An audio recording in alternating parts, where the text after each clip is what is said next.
Hi friend, I am Jeremy Tank, and if you are watching this, I am your brand guy.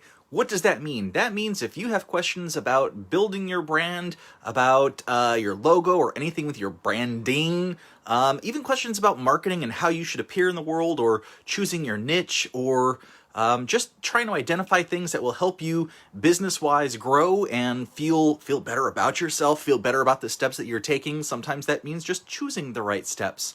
I'm the guy that asks about that. I have a program. I'll tell you a little bit more about it at the end of this live video. And you know, that's who I am. That's what I do. And actually, a lot of times online these days, you as a business person, you as an entrepreneur, you as, frankly, just a person these days online, you've got to build a brand, a personal brand, something that helps you stand out, something that makes you interesting.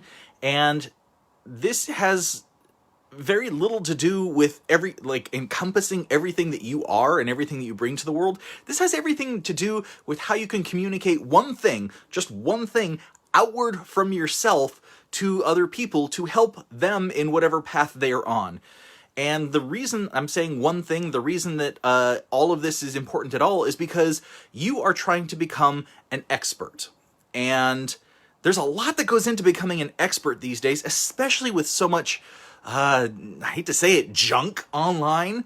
If you're anything like me, you look online these days and you see tons of websites and sales stuff and BS galore, and half of it doesn't even look real. A lot of the stuff coming through on Facebook these days, I actually question whether it's an actual shop, whether it's an actual provider, whether the things they're selling are real. Very little these days is actually feeling legitimate as far as a business. And part of that's because the people are throwing products up and they are using behavioral tactics, they are using behavioral marketing, they are using language that has embedded triggers to get people to react. But I don't feel like a lot of these people are actually experts or understanding what they're doing as much as they are manipulating the tools to get you to buy something. So what does it mean to be an expert? What does it mean to own your expertise and share that one thing, whatever that one thing is, that you are passionate about, that you know something about, and you can use to service people around the world? That's what it means to be an expert. So what does that mean? Well, there's a couple of different levels to get to expert, and I'm sure if you are in that position, if you are trying to think that way and be an expert in the world and share your expertise with the world, you're going, okay, I know some of these steps, right? I was a student first. Yeah, that was a student where I learned things and I gathered a whole bunch of different information to give me a good foundation. And then I was sort of an apprentice. I was an apprentice at an ad agency. I worked my way up from an intern all the way to designer and senior designer and art director, and I then managed a couple other people, and that was a whole lot of fun. And that was really working my way up as an apprentice within that field, because when I left the advertising agency, I went into the pharmaceutical field and I started as a designer in an internal team, and that was sort of my step up process. And even internal team from there, I would say that was still an apprenticeship. I was learning the corporate way. I was learning how to design things for corporate, how to talk in corporate, how to say things and not say things, because that's the corporate way. It's a lot of laying between the lines so you don't influence or accidentally step on your boss's toes, right? That seems like the corporate way. That there's a lot of apprenticeship involved in that, so that you can act and react within that world without compromising yourself, your values, your authority. And so that is part of an apprenticeship. That was part of my apprenticeship. Yours might look different. Your apprenticeship actually might look like a bachelor's degree that you thought you had to get to give you a stronger foundation, yet you went out into the world and maybe you pursued that, maybe you didn't. If you're an expert, maybe your next step was to become a master. I worked in advertising and marketing and design for about 20 years before I ever went back and decided I really want to get a master's degree and learn what that means as far as mindset, as far as position, as far as changing what I do in anything. So I went back and I got my master's degree in 2017. I graduated valedictorian in my class. And I learned that the difference between student, apprentice, and master is really student is learning foundational things. Apprentice is applying those in context of the world and learning when to bend and when to push back. That's really a lot of what the apprenticeship is. You're learning the rules, you're learning processes, you're also learning the world so that you can flex and not be so rigid when life doesn't require you to be rigid. The master understands these foundational things, understands the purpose behind all of the process, and actually plays. That's what a master does. And moving through life, like you get different stages of certain things, like cooking. You get to a point in cooking, and okay, well, now I can start playing with ingredients because I understand how things come together. Mastery is really an understanding of process and life and influences, so that when you master something, you can stop worrying about the ifs, ands, and buts, and you start just gathering the ingredients to work a process and play with it. Mastery is really just understanding enough that you can start breaking rules. And that kind of gets us up to the level of expert. So expert you can actually claim to be an expert at any of these levels, but the thing about an expert is that experts turn around and share what they have learned. And I have a great little acronym for expert, and I know I'm going to post it somewhere on here, so just read through my feed and you'll find it, along with a longer explanation. But the short of it is that E.X.P.E.R.T, expert, educates. So they take what they know and they share it outward, because everybody, at least this is my experience, people think they understand what marketing is. People think they understand what branding is. People think they understand what makes a good logo. But compared to 25 years of experience, plus a master's degree, plus some other stuff that I've done, like, when I have people telling me, well, I know exactly what I want a logo to be, it feels like they know this much compared to, the rest of it that needs to be thought through, that needs to be strategized, that needs to be contemplated before actually just making a logo. And this is the reason that a lot of online sites sell cheap logos, because they're not solving problems, they're not helping your business, they're not changing things for you, they're just giving you a piece of something that gets you out in the world. It's like if you decide to enter a cross-country race in your car, and you kind of know about the race, and you kind of know what you want to do, and you just know that you need a fast car, and you go someplace and they give you a Yugo. Do they even have Yugos these days? Do you guys know what a Yugo is? Because you don't go in a Yugo. So the first thing expert does is educate. Educate, because you have to close the gap between what people think they know and somewhere close that you know, so that you can use your process, whatever that is, to move them from one side of results to the other. The X in expert actually stands for experience. I know that one's cheating, but it's okay. The experience. It's very 90s. Experience means that you have something in your history, you have some sort of things that you've done that you can tell stories about, so that when people ask about the things that you're trying to educate them, you can use real stories from your life to show you've been through those instances. You understand that, for me, I learned quickly between the ad agency and the corporate world that I cannot provide a sheet of 20-something logos to somebody and have them make a real decision, because that's just far too much. And actually, what I've learned since then is that many options causes the brain to actually shut down. It goes into a little bit of fight or flight response, and it's unable to make a real decision at all. And a lot of people don't know how to make decisions. They never learned how to make decisions, or how to evaluate the decisions that they have to make choices like that easier.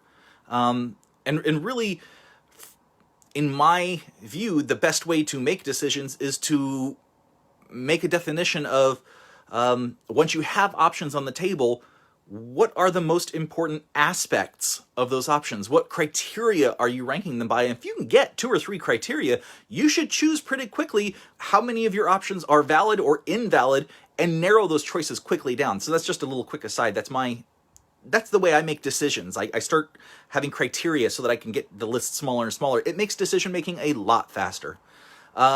The next one is problem solving. The P in expert stands for problem solving. Problem solving means that you actually have a problem that you solve. You have something that you do and a process that takes people through it so that you help them somehow. Becoming an expert, sharing yourself as an expert, means that you are in active service to those around you using your problem-solving skills in the field that you know something about. So I know about branding, I know about brands, I know about logo design, I know about graphic design in general. I've got a process for all of those things so that when someone comes to me and says, I need a logo, or I need a strategy for my business, I need a strategy for social media, I need a strategy, I need to know how to talk about myself with good words and good pictures to show the world. I've got a process for all this stuff that helps me run through all the problem solving. The other point about the problem solving is that you know which problems you do solve and which problems you do not solve. If you worked repairing cars and you were you were an engine guy, and somebody brought you a car and the outside was horribly crashed and smashed and shattered, and you were like, okay, great. Well, I can take care of the engine. I can't take care of the rest of that. You know which problems you can solve and which problems you cannot solve. That's what makes you an expert. And then the next part of that is execution. So the second E in expert, execution. That doesn't mean you're going to kill somebody. It doesn't give you a license. You are not 007. What that means is that you understand those narrow scope of problems that you know how to solve, the few that make you an expert, the thing that you know how to do, you have a process for.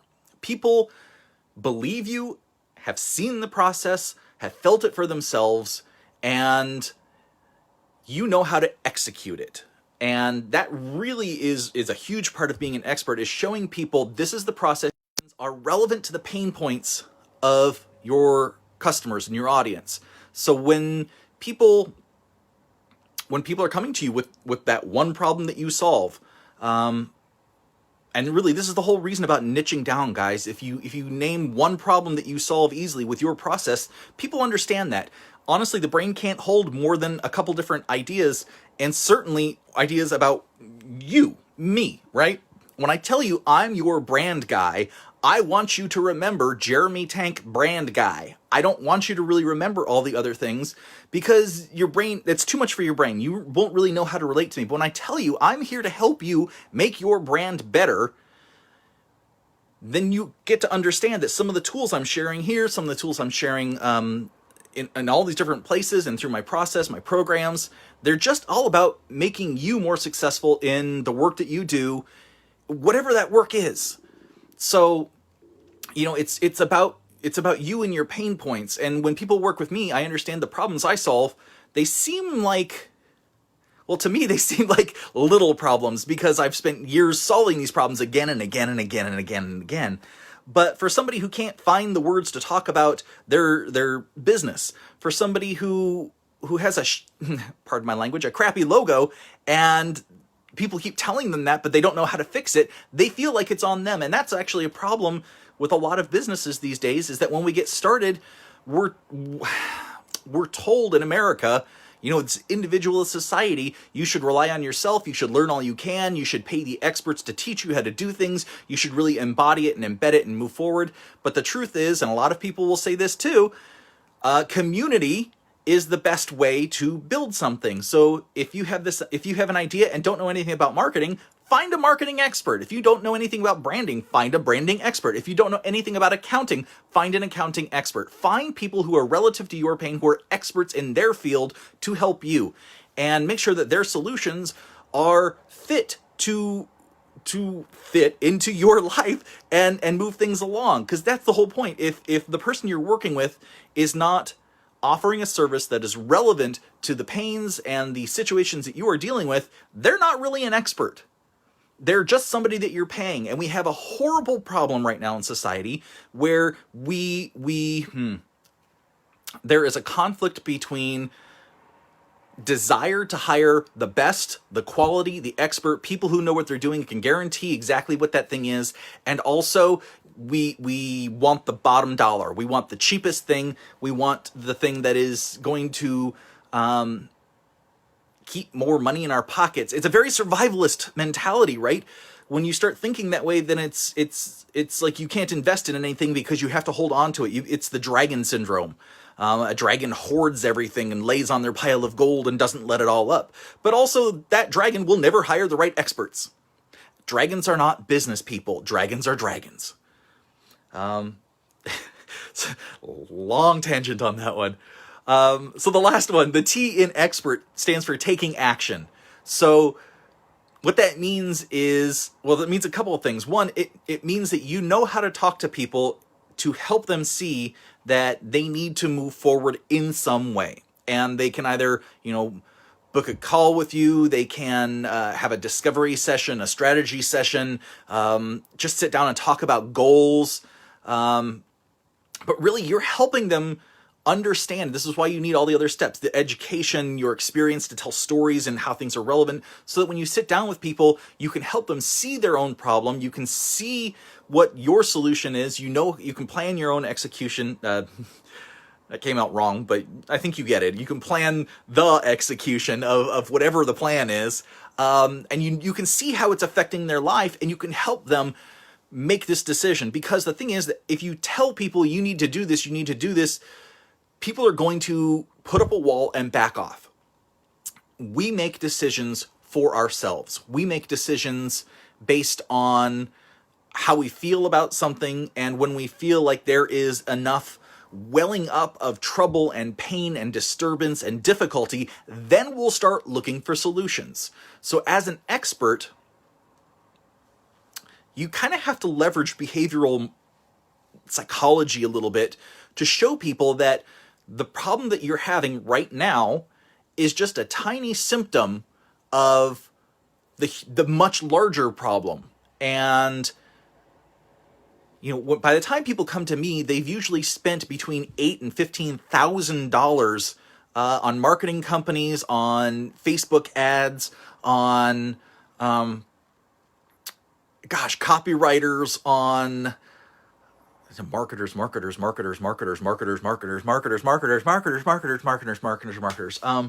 And as much as I know that we need this stuff, the problem is none of those people are you. None of those people are really plumbing your mind to make sure that you get answers and solutions that are directly tied in with your pain points. Yes, some of them are solutions, and I hope to God that some of those ended up being a really good investment to you. But unfortunately, a lot of people I talk with, they aren't getting the investment out of their experts. They aren't getting the return on what they're investing in that. And part of that, to me, I know when I worked with a couple different marketing companies here for Facebook and just SEO companies, they posted a lot of stuff that had not a lot to do with me. They posted a lot of stuff that was super tangential. It was not anything like I would say or do. And that becomes very difficult, because if you are building a brand, if you are building something that people, you're reliant on their feedback for you so that you can become better, so the brand can be recognized and remembered and valued for everything that it's worth. If somebody else is doing that information and you haven't created a foundation for yourself as an expert, if you don't know where your expertise is, what problem you're solving, the process you're using to execute it, if you're not leveraging your own education and your own stories to be able to talk with people and help them see how you can help them, then you aren't an expert. And they also don't know how to help you because you haven't done the foundation work for whatever business you're doing. And more, you can't do marketing, you can't do SEO, you can't do even videos like this unless you really know who you're speaking to and why you're speaking to them. I know that I'm speaking to you because at some point, you're going to need to find the right words and the right pictures to talk to other people about your business. And that's what I do. Branding, the way that I do branding is very strategic. The whole first part, and this is where I'm going to talk to you about my program, so there's going to be no surprise about this. My program is called Manifest Design. It is an 8-session program that helps you choose the right words to talk to your audience, whomever that audience is. And I help you define that audience.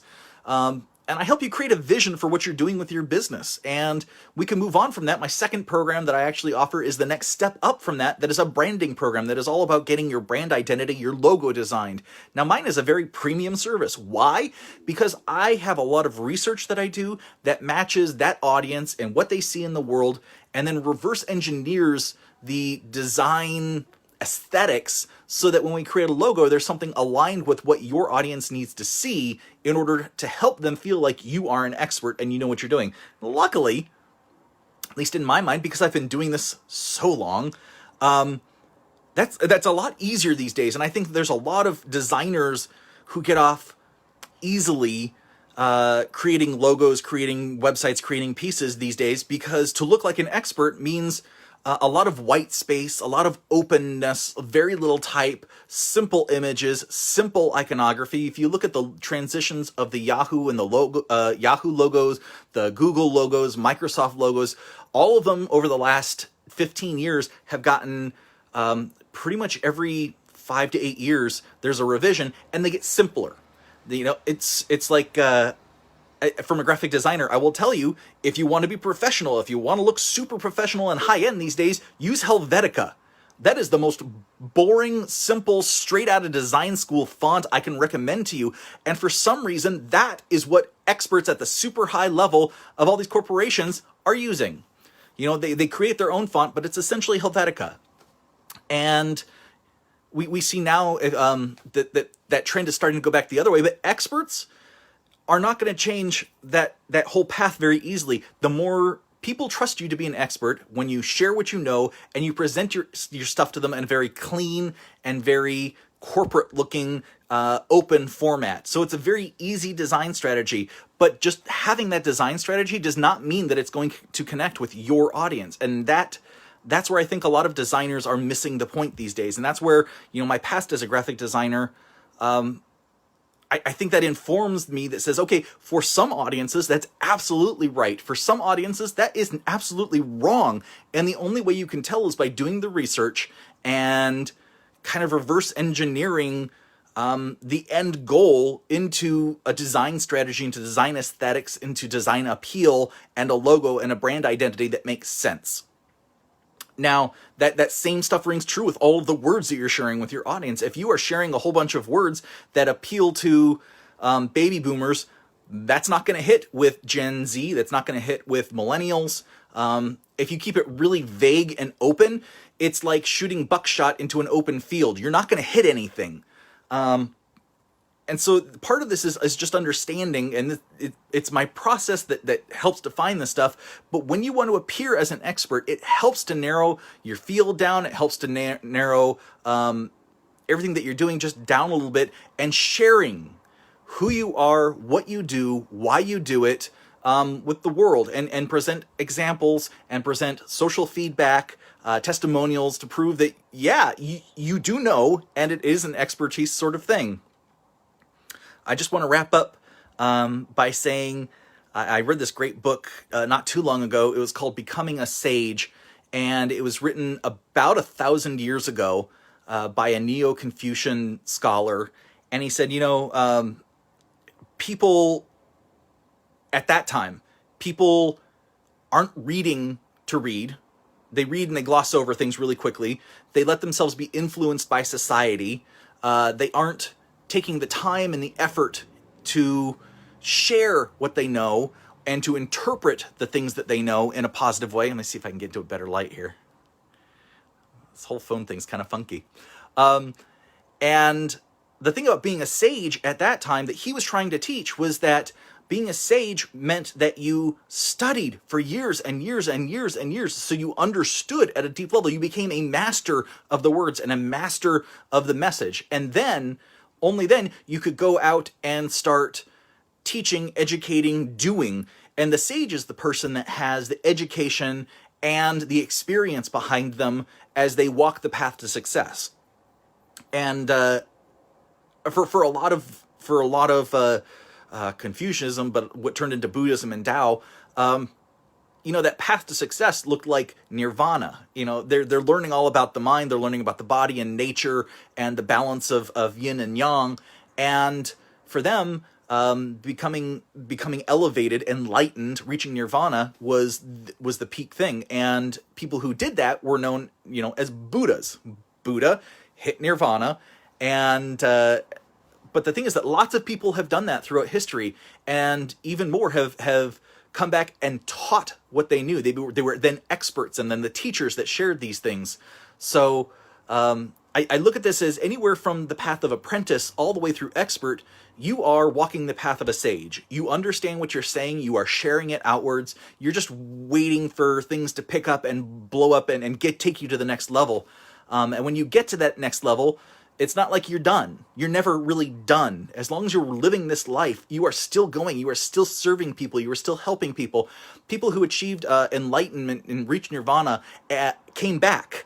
You know, they didn't just stay away. The Buddha, the thing about the Buddha is that he could reach nirvana, hit enlightenment, and then he removed himself from the cycle. If you believe in this stuff, he removed himself from the cycle of reincarnation, the wheel of samsara, the wheel of life, of constantly going around.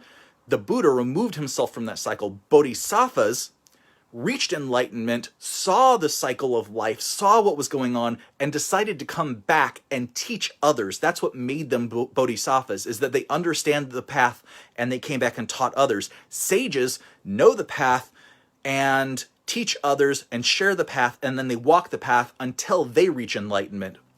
So all of these are stages of the expert and the master and the apprentice. It's how you show up in the world and how you choose to look at yourself in terms of the world around you and who you are helping and how you are helping them. So all of this is your choice. Who you are, what you bring to the world, you are the most powerful force in your life because you are the only you. And you are an embodiment of your knowledge and your skill and your wonderful personality and your love and the challenges that keep you going, because without challenges, we are nothing. Challenges help us rise to the occasion and become more than we are. And that is the path of the sage. I consider myself a brand sage because I am walking this path looking for my own sort of enlightenment, whatever that means to me. And I'm trying to help everybody I can while I'm on this path. So hopefully you've gotten something out of this. I love you guys. I hope you have a fantastic weekend. If you're interested in my Manifest Design program, just comment Manifest Design down below, and I would be happy to just chat with you and tell you a little more about it and see if you're right for the program. I'm also going to be opening a Facebook group here shortly. It's called the Manifest Design Experiment, where I'm going to share more of these videos and more of that kind of content.